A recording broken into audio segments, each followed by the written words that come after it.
Who's on top?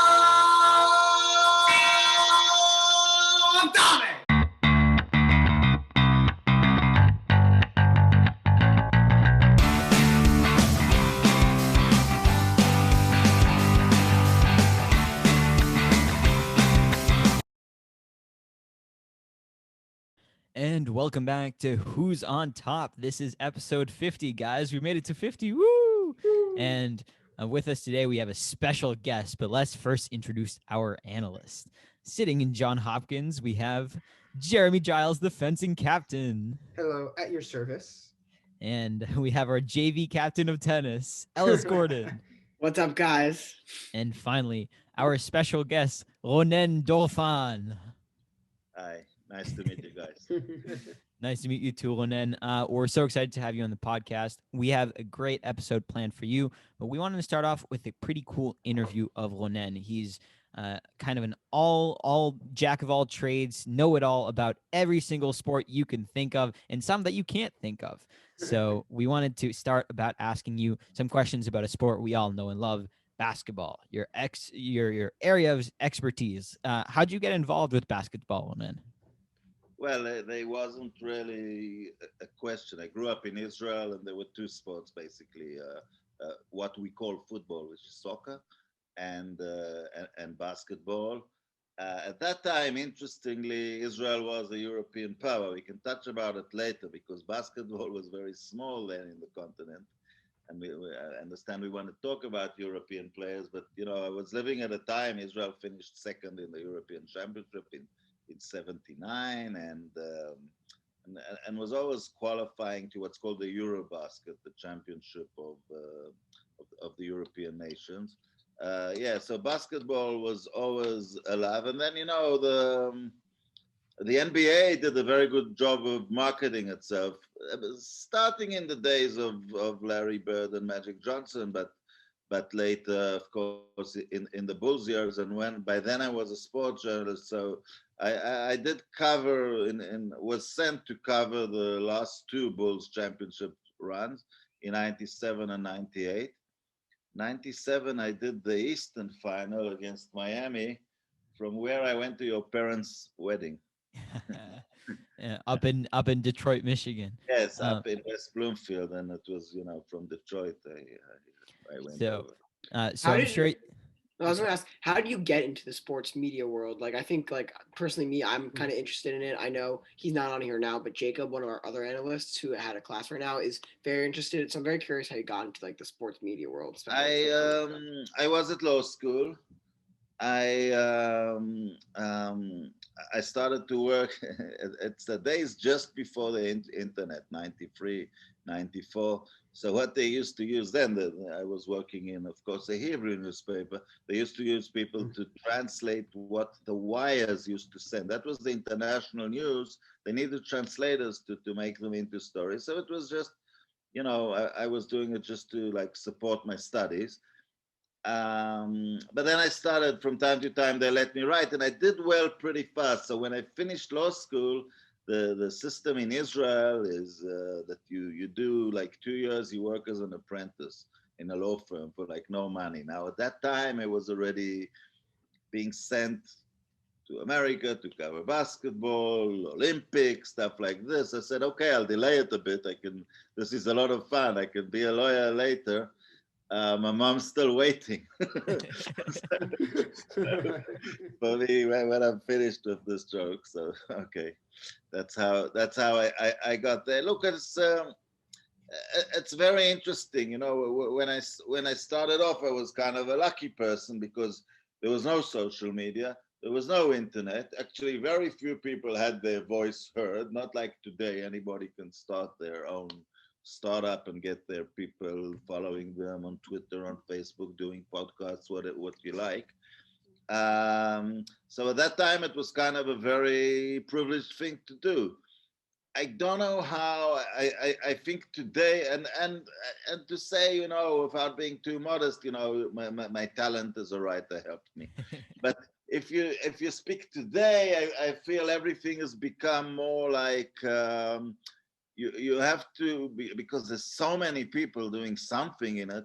You have to sort of stick out from the crowd, do something unique, find your own idea. It's not just on I was sent for an assignment and I brought a very good story, so that took me on. Today it takes something more. I'm kind of happy I don't have to break into this field today, because it's more difficult. So I don't know if I think of an idea while we're going, I'll tell you. But it's a tough one. It's a tough one to, I feel that, to make waves on social media, you have to find some ways to get popularity, followers, whatever. Yeah, I think that's a really good point. Jeremy, did you have a question?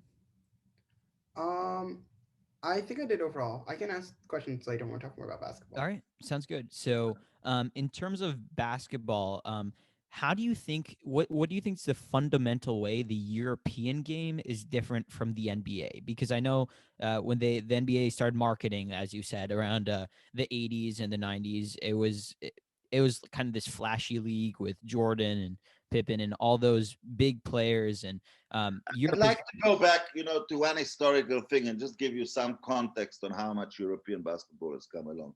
When Israel finished second in the European Championship in '79, the team was based on a few nice Jewish American kids who had made Aliyah and had played second division or third division NCAA basketball. The star of the team and the star of the '70s, a guy called Mickey Berkovich, had played one season at UNLV, scoring 2.8 points a game, and he was one of the best players in Europe as a shooting guard.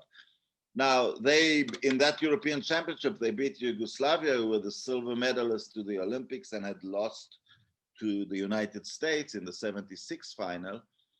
Yugoslavia was a country that, if you put it back together again today, it was broken up by a terrible civil war, but it consists of Serbia, Bosnia, Croatia, Montenegro, Slovenia. If you put today Yugoslavia's top five, it's Doncic, Jokic, Vujovic, pick one of the Bogdanovic's, and Norkic. This is easily a conference final team. I mean, you've got two MVP candidates on there. Yeah. And you're talking that 40 years ago, the whole fucking thing put together, sorry for my language, couldn't beat a team, or was sort of equal to a team of second and third division players. Now, who's responsible to this enormous leap of faith? Of course, there's some names along the way. Kukoc had played for the Bulls, and Divac and Petrovic. But truly, it's a person called Michael Jordan, because it's something that people, I hear the comparisons to contemporary players. He made the world start playing. It's not an exaggeration that for every youth player that played in Europe before Michael Jordan played, there are 100 today. The sport has grown at least by that. Whole countries like France, like Germany, like Spain started to play in mass numbers as a result of him. Now, so that's the one side. So there was this enormous leap. The main difference is the cultivation of the players, which actually at this time, I think, puts the United States in sort of a disadvantage. The Americans create their players through the education system. You play for a high school. If you're good enough, you play for a college. If you're good enough, you go to the NBA. A bit of supplement your skills, but your main team. The problem is so this, by the way, creates the great American player who's a winner, who will take the last shot, because he had to win from the time of high school. The Yugoslavs, as a general term, and also the Spanish and so on, they are cultivated in clubs. So like a big club in Europe, like a Real Madrid or a Maccabi Tel Aviv or a Red Star Belgrade, will have junior teams and youth teams and even children's teams. And they're not thinking about winning. For example, now, if you've ever wondered why do the tall European players shoot so well, they don't even send them to play in positions until the age of 16, because they wait to see how big they'll be, to what size they'll grow. So they've got God skills. A guy like Jokic has got God skills. Now, had he been American, you're a big fellow, 6'8", go stand in the middle. We got to beat the high school down the road. Now, I'm not saying, again, it creates the American players very tough mentally, but on working on the fundamentals in an objective way, I think the Americans have fallen into a disadvantage. Now, one of the ways that I can see it is I saw a study not long ago that in 1983 or 85, the mid 80s, 75% of the NBA was African American, and most of the rest were white American. It's still only 75% African American, but the Europeans have basically taken the place of the white American players. So I think that at the moment, the work on the fundamentals is probably better in Europe. Uh, Still, the evolutionary system in America that you have to win to advance creates very strong players. And by the way, if you're looking at players cultivated in Europe, a very interesting example is the late Kobe Bryant, because he spent a lot of Yes. formative years Yeah. in Europe. Now, the other side to it is, let's go to Doncic, for example. What happens with these teams if they've got a super talent like Doncic? So he's put at the age of 16 to play growing up basketball, where he's playing against teams that are players that are NBA borderline. You know, they can either be bench warmers in the NBA or stars in Europe. But already at 16, he's playing against grown professionals, while his counterpart in the United States is still playing high school ball, or later maybe a year of college ball, which has also gone down a lot in its level because the top players leave after 1 year, so all the talent gets sucked out. So the Europeans actually come across the top ones against stiffer competition. Um, Again, but it's not a big number of players. There's still much less players or good teams in Europe. So what have you got? You've got a Doncic and a Jokic. You've got a very steep pyramid at the top. You'd say that to the age of 30, about 5 of the top 10 players in the world are not American. Embiid, Giannis, Jokic, Doncic, Yeah. about Simmons maybe. How good he'll be. But you don't have like an enormous amount. The whole world put together only manages to produce 20% of the NBA players. So again, the mass number is still American. So, But so I feel like that's I also kind of, sorry. oh, I I was was just gonna saying, say sorry. go, sorry. Alex, go. My bad. I was gonna say I feel like it's also increasing though because like Denny came into the league and also a bunch like every year like a big European talent gets drafted in the first round. So I feel like that's slowly increasing too. Yes, they still get, you know, that tends to be a matter of fashion. Like the US almost lost the Olympics in 2000 in Sydney. So the next draft, ridiculous European players were taken. Milicic, who was lousy, who was taken second after LeBron James. There was a guy taken by the Knicks, Frederick Weiss. They were horrible players. Then suddenly, when Doncic came along in Europe, we were saying we've never seen a player like this. Put aside maybe Dragan Petrovic when he was young. Yeah, so somebody said, no, I'll take DeAndre Ayton before him. 2 players were Yeah. taken before him, actually 3 players, because he was exchanged for Trae Young, who's a great player. But so you see, sometimes they seem to be over cautious of the European, and sometimes they sort of go into fashion. Wasn't Gallinari taken first in the draft? It's another, you know. If you look at the Europeans, who was taken high and who was taken low, there's no. I think Barnini was taken first. Barnini was taken first, and then Jokic was taken 42nd, because at that time they suddenly decided the Europeans are not athletic enough. One important development that was in 2002 when they changed the rules and they basically allowed certain forms of zone defense that helped the European players, because it's more about spacing the floor and it's more about shooting from mid-range, 3-point, and so on.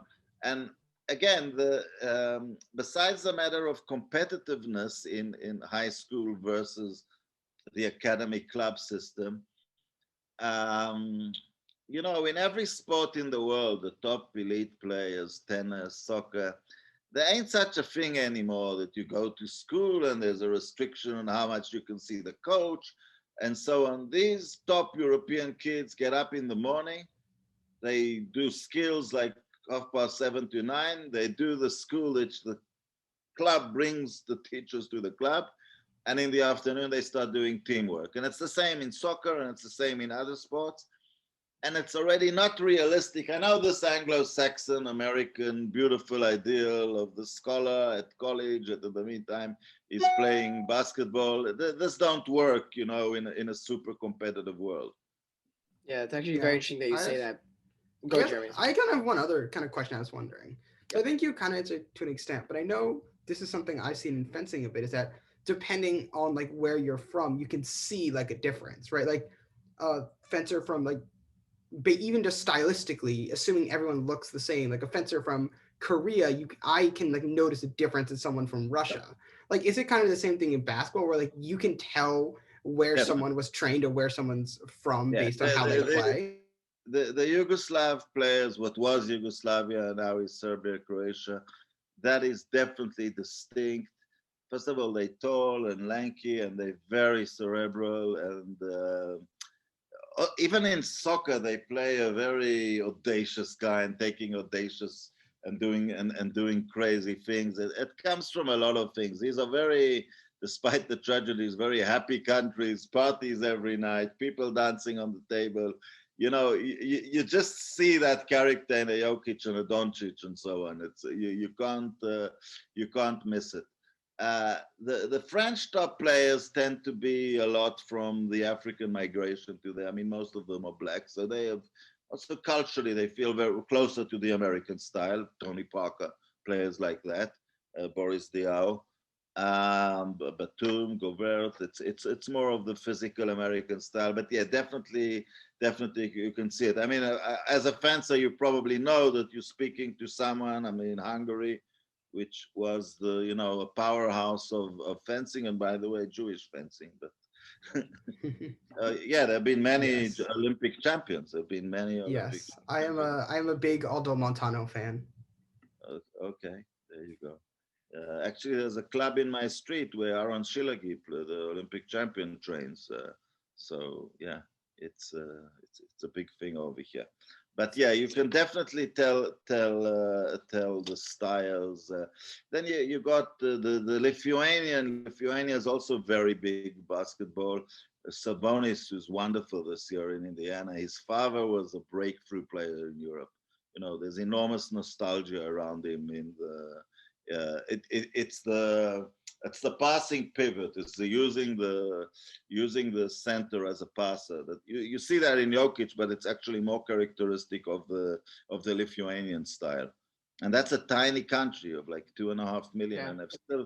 and they've produced quite a few decent NBA players. Marshalinis was one of the first, together with Sabonis, and now the second Sabonis, and there's a guy at Memphis, Valunt. They've got terrible names. Valanciunas. Yeah, they've got. You could say it's here and there, but it's a country of 2 million. Compare it to one small city in the United States, and you can be quite impressed by their players. Yeah.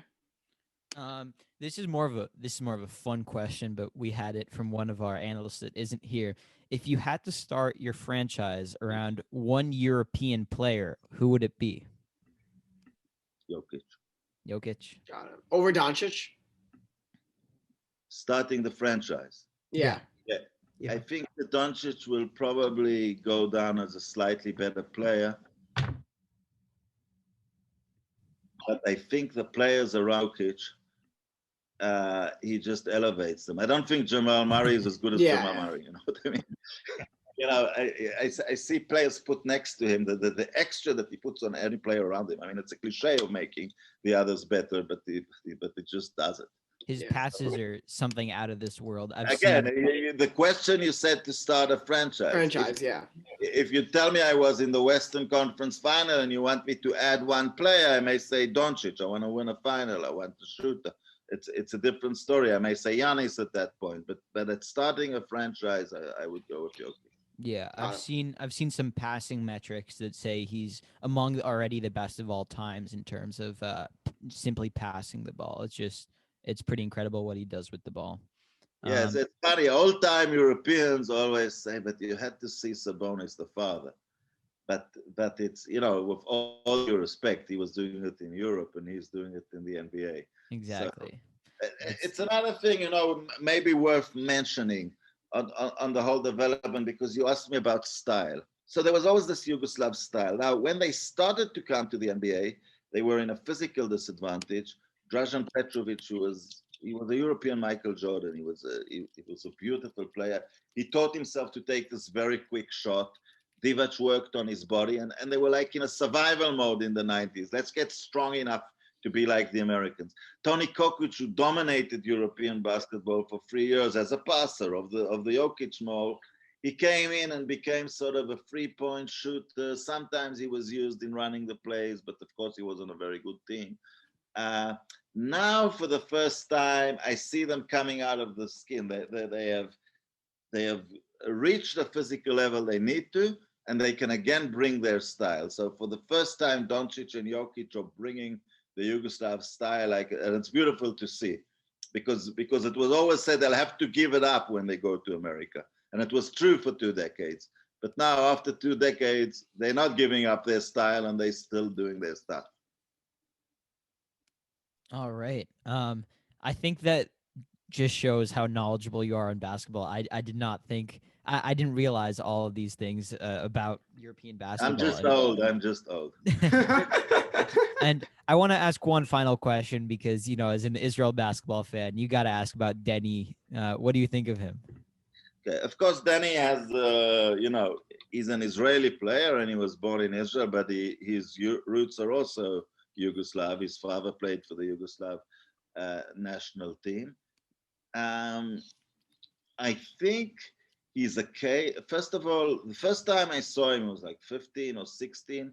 I could already see that they were just thinking NBA. They taught him to take this very quick shot from a very high position above his head because, you know, it's still a European without a three-pointer is not a commodity that the NBA wants. But they worked on his defense and his shot. So at the moment, you know, he's in a horrible team and not the best situation, but it doesn't matter. He's still a youth player.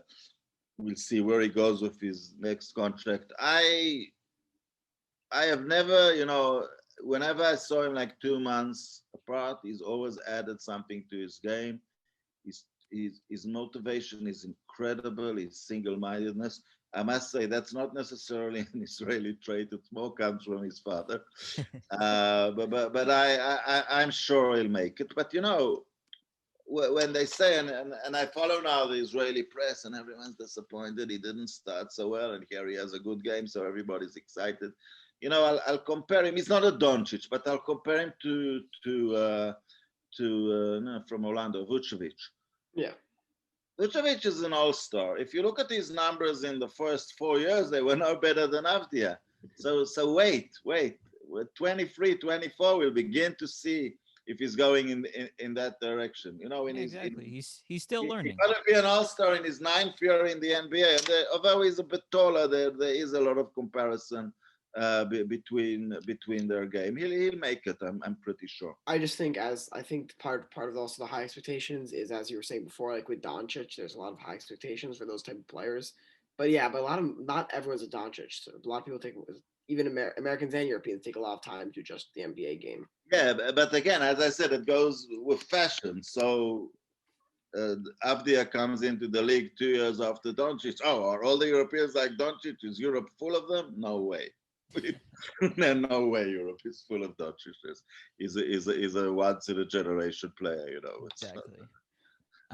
All right. So I think that concludes our basketball segment. But Ellis, I think you have some Man United questions. Oh yeah, no, this is just from a Man United fan, a Man United fan. What do you think? So this is like my biggest, like, what do you think of? Do you like Ole as a coach? Because I don't know, I'm always very torn about him as a coach. I think he does very well, like Sir Alex Ferguson, to motivate his players and get his team have a culture around him, which I think Van Hall did, but he just wasn't. I don't think he was too old, and Mourinho didn't, was this big problem.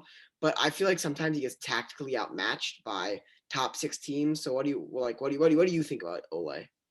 You know, sometimes he's tactically outmatched. Sometimes he wins the games. You know, it's I'm totally behind him because from following them through the years, you could say the right culture in a dismissive way, or you weren't saying it in a dismissive way, like No, I wasn't. I given that the culture and the ability of players to play under this pressure is identified the problem. Now, can he deliver the championship itself? Um, he's now got the team. He's now got the team. For this year, I wanted him to get 80 points and 80 goals. I think they'll pretty much reach that. Yes, he'll have to make another jump, but the team is very young compared to its competitors. true. And as soon as they get better, because they're Manchester United, they'll be able to purchase bigger players. I think they're ahead of schedule because this team was roasted, done, kaput when Mourinho left. He left nothing there, a Yeah, that's broken true. room, overpriced players, and it took 2 years to get rid of a lot of them. And if you go to the Manchester United history, when Busby got the team in 1948, it took Yes. him 6 years to deliver the first championship. Ferguson, it took him 7 years. People say it takes less time now, but it doesn't take no time. Yeah, It should take less, but it doesn't take no time at all. And basically he's finishing his second year, not finishing, and they still have sort of an outside shot. Now they'll probably finish second. I think he is on route. And What do you? yeah, What do you think is the best? Like, what do you think they need to improve in like the transfer window this summer? Because I've been torn as a fan. I've been torn on that too. Because, well, for me, my problem with Pogba actually isn't his play. I think he gets a lot of. I think he plays actually very well and he gets a lot because he's Man United, as you said, and he's their highest paid player. The spotlight's always on him. So I struggle. What they need to like. What do you think they need to improve on? I guess position wise. a centre back. Center There's back. some positions in football where it's a matter of the team, of putting things together. For example, take Fred and McTominay. They've taken over the midfield. None of them is a world star, but they've got a nice combination, and they're improving by the month. You Yes. see the improvement. If it will stop, you may say, okay, they didn't reach the level you want. But centre back, especially in the Premier League, you can't play with these things. If I look at the Ferguson history, Ferguson spent big money. He only paid for two things, basically, for scorers and for centre backs. Yeah. He never Yeah. paid. He once bought a midfielder, Veron. It was in the mid-2000s. He was sorry about it, but generally, he many times broke records on centre backs and on centre forwards. Get the goals and prevent them. The rest you can teach the team. But so that's what I think, and I'd say the goalkeeper too, although as great as De Gea was, but they do have the replacement. Yeah, they have Henderson. Yeah, And Henderson is there. Yeah, Henderson has shown potential. Yeah, actually, I do agree with you. I think Lindelof has taken a bit of strides, but I don't think he's just Man United level. I think he's No, one you step need a down. big, strong athlete. You need Yeah, definitely. They But don't. I do like Shaw and Bissaka, especially how they've played this last year. They've especially Shaw, who's his fitness. Once his fitness level is there, he's been brilliant, which is what you signed him for 5 years ago for potential. So I agree with you that this team has a bright future. All I have to say is I think Manchester City is going to be running away with the title, and I'm going to be very, very happy with myself.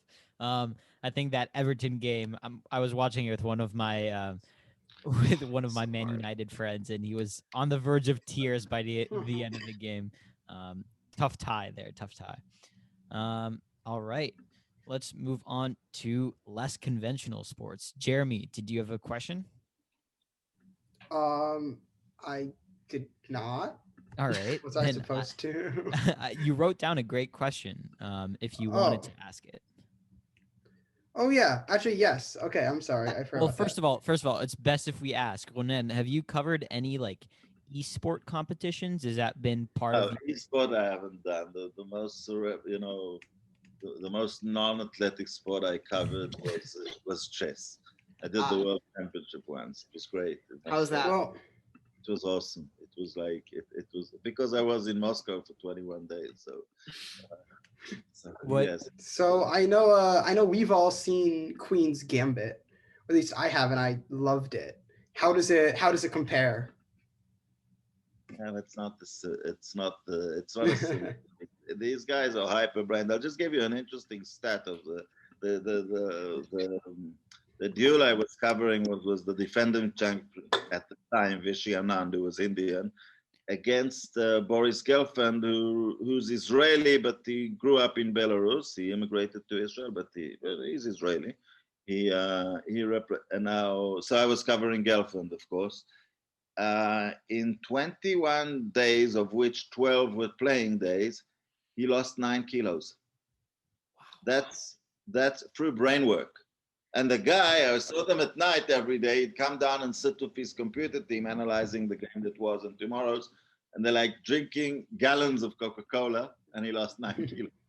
I hear you. People don't get this is a physical sport to an extent that people don't understand. That was fascinating to see. I'd heard about it, but I remember interviewing after it was all over, and went to a tiebreaker, and he lost. And he was the only athletes that I've seen in that position are boxers, like after the loss, where they're beaten up but they're happy it's over. It's incredible. You would never believe it about chess, but that's how it is. Do you actually? Sorry. Do you watch boxing or UFC? UFC, I don't. I've seen a bit of it. I haven't connected to it. Boxing, I like. I watch the odd bout. It's lost a lot of the allure because they've made all these different. It's difficult to tell who's a world champion at any given time. Yeah, I agree. When I was a kid, there was one belt for every division. So, they should have a sort of a rethink on reorganizing the sport, because I don't think it should die like it seems it is at some point. When I'm saying, you'll never feel it's dying, because you see there's a big fight and Mayweather makes a lot of money. But when I was a kid in the 70s, the most famous athlete in the world was Ali. It's incomprehensible that today a boxer would be the most famous in the world. It's become too much of a fringe sport, and it's a pity, because there are great stories around, personal stories. It's still got a lot of, it's still a very romantic sport in many ways. What do you think of all YouTubers now that are getting in? I don't follow that phenomenon. And you shouldn't. It's not interesting, and it's not worth your time. There've been a lot of fringe fights between YouTubers and professional fighters, and it's just I think it's pretty much trashy. But they organize it on YouTube, and they well, it's trashy, but it brings in a lot of money. And it's essentially they're a lot more popular than they have any ought to be, because people know the people who are fighting. It's the emotional connection, not the quality of the actual fight. Look, if you go back to the origins of sport 200, 300 years ago, where there were no national or international competitions, that's what it was. Every village had its boxer, and on the festival days, they'd fight the boxer of the next village, and nobody knew about who's the best boxer in the world. So it's going back like to the same thing, except it's on YouTube, so everyone can see. But actually, that kind of gives me. I actually have been kind of question about that. I'm curious if you have. So I heard I was watching a show on kind of football about this, and do you know when? I know now we talk so much about who's like the GOAT, who's the greatest of all time, like who's the greatest right now. Do you kind of know when this discussion started? Because I know it wasn't always like there wasn't always this idea of like who's the greatest of all time. Like there wasn't always these. Look, there was never this obsession. Ali dubbed himself the greatest, and as a phenomenon he was, but not necessarily. Boxing aficionados will tell you that Sugar Ray Robinson was just as good, or Joe Louis was a stronger hitter. But as a social thing, what he meant to American politics and society, so he was very important. There was always a discussion in World Cup, always. When Maradona came along, there was a discussion of him or Pele, and it sort of divided the soccer world. But it was never people sitting and digging irrelevant statistics to prove that players from different eras are one against each other. It was never, and because we had such a computerized digital area, and because careers are getting very long now, so in every sport we see somebody surpassing statistically everybody before him. You see Ronaldo and Messi at the top a few years after Pele had retired already, or Maradona. You see in American football, which I don't follow, but you see Brady. You see LeBron, he'll reach 45,000 points. Because this is science has found a way to prolong these people's careers. You see the three guys in tennis who I do think are the best ever, but they're not so much better than everyone that was before them, you see. And each of them is annihilating everything that was before. So this statistical accumulation to show that somebody is a GOAT is ridiculous. What I can say for every sport individually, there are two levels of getting yourself into discussion and destroying the discussion. The only person I can say destroyed the discussion is Michael Jordan. All the rest, there are four or five you can debate in football, you can debate three in tennis, you can debate. The only place where I don't feel that there's a discussion is basketball. Part of what I told you in the beginning. I'll put it as a simple question, as a simple, observation. I won't get to any comparison between Jordan and LeBron. LeBron is not the most famous athlete in the world. Messi is. I don't know if LeBron is second. He's among the top 5, 6. Jordan, there was no question that he's the great. That he is. When he went to the Barcelona Olympics, the thing stood still with all the great athletes in the world there. No one had achieved his fame. And and in the end, it's not a competition that can be decided. These players don't play each other or anything. So in the end, I think fame does count. And if you look at fame levels, so yeah, there hasn't similar fame levels to Michael Jordan. Pele probably had. That's before I followed sport. Ali was pretty close, but I haven't seen that fame level apart from that. So I know in America, like we just had the Super Bowl, so like football, like American football is like their biggest sport. Yeah. Why hasn't that taken why do you think it has like a sports media? It hasn't like taken the same popularity or even close to that in Europe, like basketball kind of has. Because it's absolute. Some people watch it over here. I watched it for many years, and still I started boycotting it as a writer. I did one Super Bowl when it was in New York, but simply because people don't play it.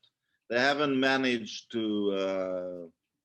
They haven't managed to bring it into grassroots. Now they won't. Now, when the damages to head injuries are known, no country will let this disease into its door. I don't blame Americans of previous generations. Things were not known, but it's impossible now. It's got such a bad name in other countries as a sport for kids and so on. So they'll never create the grassroots. And I even go around here, and Hungary is nothing in basketball. They once had an NBA player drafted, and he didn't do very well. But the streets are full of basketball courts. People are playing. The women's game is very strong here. They are good European level. It just and if people are at the end, if people aren't playing, the sport doesn't grow, and it's not played anywhere else. Basically, has there been any non-American player of any significance in the NFL ever? Maybe Really. I don't know. can't think Maybe of a one. Canadian. I mean, yeah, maybe from Canadian football, but I think they I also. think there were kickers. Sometimes there was a time they brought some kickers from. No, Doug. Yeah, there's some kickers from Europe, and Doug Flutie was a quarterback. Yeah, But he was that's not. Yeah. It's not the That's same. not serious. It won't Yeah. get people. So some people like it because it's a TV spectacle, but it's not played. It's not grassroots. So it doesn't even have the appeal of baseball, which there are parts of the world with baseball. What sport is the biggest in Budapest where you are? It's probably basketball, right? Basketball? What for the locals? Yeah, I guess. Yeah, I don't know. I didn't really Football. There are very few countries in Europe where soccer isn't the biggest. Very Got few. it. Including Israel. Yeah. As what people watch on TV now. Now local soccer has fallen, and but still, what they'll do, they'll watch the other European football on television. Hungary is very obsessed on its own sport of the Olympics. They're the most successful country in the world per capita. Gold medals per capita. They have been first in the last Olympics. But that's stuff like kayaking, water polo, fencing, wrestling. But it's quite impressive. You go to a water polo game and suddenly 3,000 people turn up, and you can't watch the sport. It's so slow. And I mean, you check your email while a fast break is going on. But yeah, they're very obsessed with their Olympic sport. Um, to give you one other thing, which was going right back to the beginning about America, the cultivation of sports people. What they do in all these countries, they have a central system which actually at a very young age identifies who should be at every sport. It's not arbitrary, in my town, football was the biggest, so I'm a football player. It's not that. They leave very few things to chance. They see a talent, they run tests, they say, okay, you are a volleyball player. No questions about it. Not always very democratic. Yeah. All right. Does anyone have any other questions? I'm good from my end. I think I'm good from my That end. was extremely interesting. Yeah, thank you so much. Well, Oh wait, actually, fascinating. I have one last question. I know like Ori told me like you've covered a lot of sports. I'm just looking what you kind of like rugby. What is your favorite to cover? At the end, the Olympics. And I mean, all the that small must be stuff cool. in the Olympics, because you watch all these sports and you see the Premier League, and then there's a Champions in the Olympics. When you're a journalist, so I don't know, how it's set out physically. Like all the fight sports are in the same big hall, which is divided. So you got taekwondo, boxing, judo, all of them. And there's a Super Bowl in every room, because in every room, two guys trained 4 years. Now, what are they playing for except for the medal? A lifetime pension from their country. That's what most countries in Europe give to an Olympic champion, in Asia too. On dreams are shattered and born in seconds in the Olympics, and people become national heroes. And it's just, you feel like sports history is being written as you watching. Sports history is being written. The big World Cup games were, I've covered how many World Cups? 4 of them. A lot of excitement there too, especially when small nations play. In American sport, of what I've been to a Super Bowl and so on. When Jordan was playing, there was something else in the air. You got this Beatles feeling, that. Also, even if you look at the ratings, no NBA finalists come close to what it was at his time. So you had a feeling that something very special is happening. But to make it short, let's say the Olympics, after all, they are the biggest.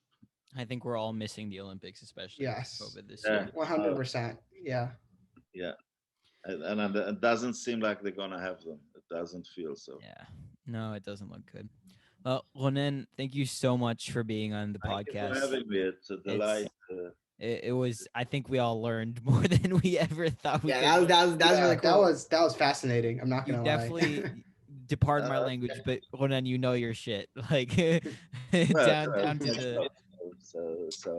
But it's great to see, and also I always thought I lost hope with the Ben-Ari families and sports. So now, not with your mom, but your mom, I remember, was a Red Wings fan. Your Always.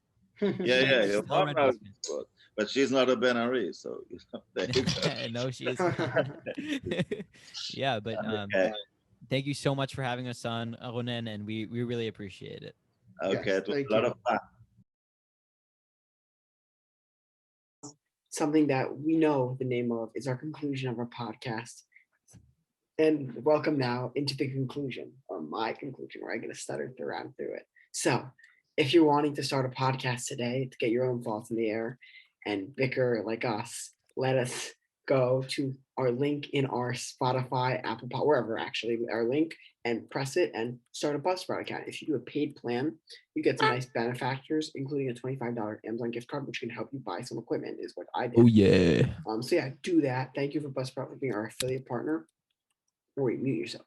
Ori's like being a little mouse. Like, what are you doing, Ori? Anyway, follow our social media. Twitter at Mama. Twitter at what.podcast, Instagram at what.podcast. That's Twitter, capital WOT.PODCAST. Instagram, WOT.PODCAST. Oh, yeah. No capitals. Oh, we got some goonies in the chat. That's what happens when it's a Tuesday at 10:30 at night. I'm tired. We hope you enjoyed the interview as much as we did. I thought it was really, really interesting and fascinating. So thank you again, Ronen, for coming on to the show. I might have thank Ori, do it with your Ronen, toda raba. Ronen, thank God. You know I can't do that. But thank you for listening to that interview. We hope you enjoyed it. Subscribe to our YouTube, like, comment, do all that stuff. The YouTube stuff. Thank you, 45 to 60-year-olds, for doing all that on YouTube. You know, that's not your demographic, but thank you for doing that. And yeah, so YouTube's nice just because if you want a visual, but if you don't want a visual, you can just get the audio version everywhere but Amazon. But you should definitely get the visual because we are some good-looking guys. Thank you, Ori. Especially Daniel Fox. Especially Daniel Fox. Okay. Look what Daniel's doing. Look what Daniel's doing. But anyway, you can pretty much subscribe, turn on notifications so you get the newest podcast. And do that on Spotify, Apple Podcasts, pretty much wherever you get your podcasts, as I said before. With that, one last thing. So on our Instagram, we got Photoshops, Face Shops, which are pretty cool. Shout out to Alice Condry Power. That's true. And on Twitter, we got live reaction. Let's wrap up the podcast. Episode 50. Yeah, that's 50 episodes. Halfway to 100. Is this episode 50? Yeah, halfway to 100. Congratulations. Technically, worked so hard, forgot how to vacation. Technically, it's actually 51 because one of them I didn't number, but it's 50 in our numbered series because I did the Adam Lefko. I didn't number. I didn't make it an episode. I called it a special. So it's episode 50. We made it 50 episodes a year in like 2 months, which is crazy to think. But thank you for supporting us. As always, this would be a nice one for episode 50. Stay safe. Stay healthy. Vaccines out, boys and girls. Go get it. Hope you enjoy your week. Have a great week. Hope you enjoy the podcast, episode 50, baby. Yoo-hoo. And goodbye. Goodbye.